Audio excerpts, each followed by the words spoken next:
Pedapalli parliament గడ్డపై Congress party జెండా ఎగరడం ఖాయమని గడ్డం వంశీ గెలుపు ఖరారు అయిపోయిందని రామగుండం ఎమ్మెల్యే రాజ్ ఠాగూర్ వారి సతీమణి మనాలి ఠాగూర్ ధీమా వ్యక్తం చేశారు. పార్లమెంట్ ఎన్నికల ప్రచారంలో భాగంగా పాలకుర్తి మండలంలోని పాలకుర్తి బసంతనగర్ గ్రామాలలో Pedapalli parliament Congress party MP అభ్యర్థి గడ్డం వంశీకృష్ణకు మద్దతుగా వారి గెలుపు కోసం ఉపాధి హామీ కూలీలను గ్రామాల ప్రజలను కలుస్తూ మే 13వ తేదీన కాంగ్రెస్ పార్టీ చేతి గుర్తుకు ఓటు వేయాలని రామగుండం ఎమ్మెల్యే రాజ్ ఠాగూర్ కోరారు. ఈ సందర్భంగా వారు మాట్లాడుతూ గతంలో అధికారంలో ఉన్న బీఆర్ఎస్ నాయకులు ప్రజలను నిండా ముంచారని, ఇప్పుడు ఏ మొహం పెట్టుకొని ఓట్లు అడగడానికి ప్రజల వద్దకు వస్తున్నారో ఆత్మ విమర్శ చేసుకోవాలని అన్నారు. కాంగ్రెస్ ఇచ్చిన హామీలు 100% అమలు చేస్తామని, నిజమైన అభివృద్ధి అంటే ఏమిటో చేసి చూపిస్తామని ధీమా వ్యక్తం చేశారు. Palakurthi lift irrigation, Pattipaka reservoir, Kukkalagudur Bandalavagu కోసం 350 కోట్లతో అభివృద్ధి చేస్తామని ఎమ్మెల్యే రాజ్ ఠాగూర్ హామీ ఇచ్చారు. మే 13వ తేదీన జరగబోయే పార్లమెంట్ ఎన్నికల్లో కాంగ్రెస్ పార్టీ అభ్యర్థి గడ్డం వంశీకృష్ణకు ఓటు వేసి భారీ మెజార్టీతో గెలిపించాలని ఈ సందర్భంగా ప్రజలను కోరారు.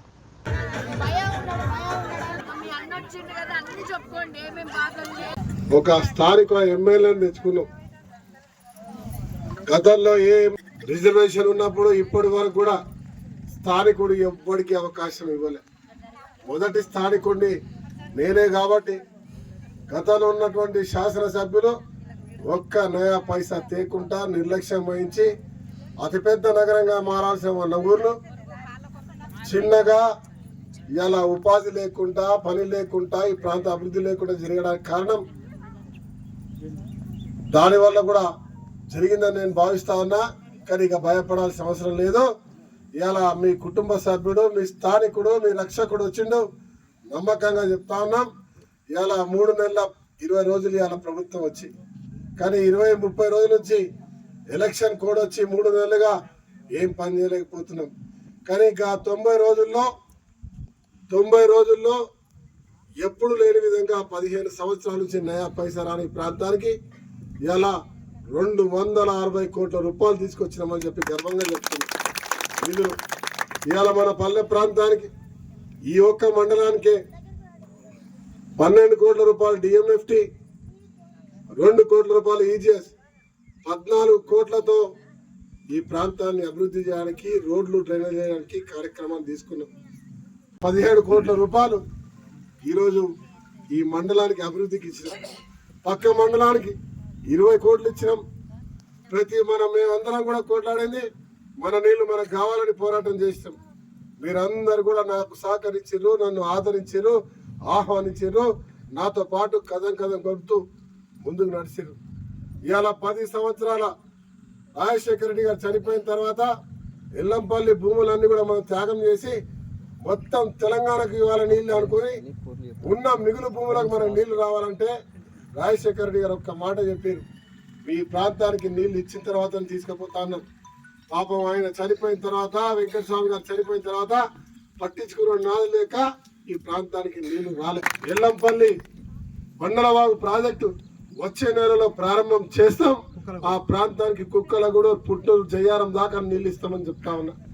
రెండో ప్రాంతం ఇక్కడ పాలకుర్తి ఎల్లంపల్లి లిఫ్ట్ మొన్న ధర్మాపూరి ఎక్కడ ముఖ్యమంత్రి గారు స్వయంగా డిక్లేర్ చేసినారు 350 కోట్లతో. అంటే అటు రాణాపురం, ఆ పైన ఎలకలపల్లి, గుంటూరుపల్లితో పాటు అక్కడ అనుకులపల్లి నుంచి ఈ ప్రాంతాల్లో ఉన్నటువంటి రామారావుపల్లె, కొత్తపల్లె, జీడినగర్, కేశవరాం, పాలకుర్తి, తక్కలపల్లి, కొత్తపల్లి, పుట్టూరు, జయ్యారం ఇంకా కిందికి పోయేదాకా కూడా ఇంకా అటు పైకి పోయేదానికి పూర్తిగా నీళ్లు లిఫ్ట్ ఇచ్చే కార్యక్రమం ఒక్క పంటకు కాదు 2 పంటలతో పాటు అదనంగా 3 మొక్కలు, కూరగాయలు వేసుకునేదానికి కూడా సరిపోయేటువంటి నీళ్ళు ఇచ్చే కార్యక్రమానికి ఇవాళ రూపకల్పన చేసినాం. 350 కోట్లతో దాన్ని తీసుకొస్తా ఉన్నాం. ఆగస్టు 15 తర్వాత ఆ పని కూడా ప్రారంభం అవుతుందని చెప్పి మీ అందరికి గర్వంగా చెప్తా ఉన్నా. ఇక్కడ ఉన్న ప్రతి ఒక్క రైతు బిడ్డ గర్వంగా చెప్పుకోవచ్చు, మా నాయకుడు, మా కుటుంబ సభ్యుడు వచ్చిండు, మా పొలాలకు నీళ్లు వస్తున్నాయి, పండించిన పంటకి ధర వస్తుంది, ఒక్క గింజ కోత లేకుండా ఈరోజు కొంటా ఉన్నారు. దానికి నిదర్శనం ఈరోజు వడ్ల కల్లాల దగ్గరికి వెళ్తే కనబడుతుందని. కాంగ్రెస్ ప్రభుత్వం మీరు వచ్చినాక మీరు ఇచ్చిన ప్రజాస్వామ్య తెలంగాణ ఇలా తెచ్చుకున్నారు. మీ దగ్గరికి ప్రభుత్వం వస్తుంది. ఇలా మేము 6 గ్యారెంటీలు ఇచ్చినాం. గ్యారంటీలు 5 పూర్తి చేసినాం. 10 లక్షల రూపాయలు ఆరోగ్యశ్రీ ఇస్తా ఉన్నాం. 200 కరెంట్ యూనిట్ ఫ్రీ ఇస్తా ఉన్నాం. 500కే గ్యాస్ ఇస్తా ఉన్నాం. పొద్దున 7 గంటల నుంచి రాత్రి 12 గంటల వరకు నేనుంటా, లేకుంటే అక్కడ ఆఫీసర్ ఉంటారు. ఎవరికొవరు చెప్పండి, నేను పలాకుర్తి నుంచి వచ్చిన, ఫలానా ఊరు నుంచి వచ్చిన అని ఒక కాగితం రాసి ఇచ్చిపోండి. మీకు మక్కాన్ సింగ్ రాజ్ ఠాకూర్ ఎక్కడి నుంచి అయినా మీకు ఫోన్ చేస్తాడు.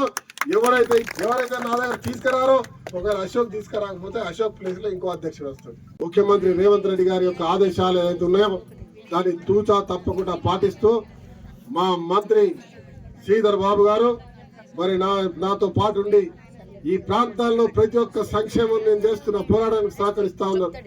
మీ అందరికి చెప్తా ఉన్నా, కొందరు రాముడు పేరు చెప్పుకొని వస్తారు దొంగలు రాజకీయ నాయకులు, వాళ్ళకు కూడా బుద్ధి చెప్పాలి. గ్యాస్ ధర 1200 పెంచారు, పెట్రోల్ ధర పెంచారు, డీజిల్ ధర పెంచారు.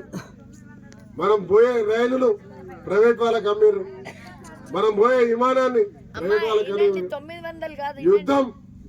యుద్ధం చేసేటువంటి సైనికుల విమానాలు, యుద్ధం చేసే పడవలు ప్రైవేట్ వాళ్ళకి ఇచ్చారు.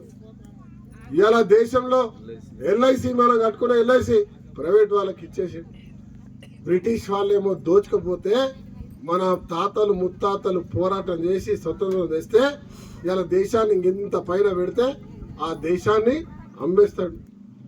ఇవాళ అంబేద్కర్ రచించిన రాజ్యాంగం పోతుంది, రిజర్వేషన్లు పోతాయి.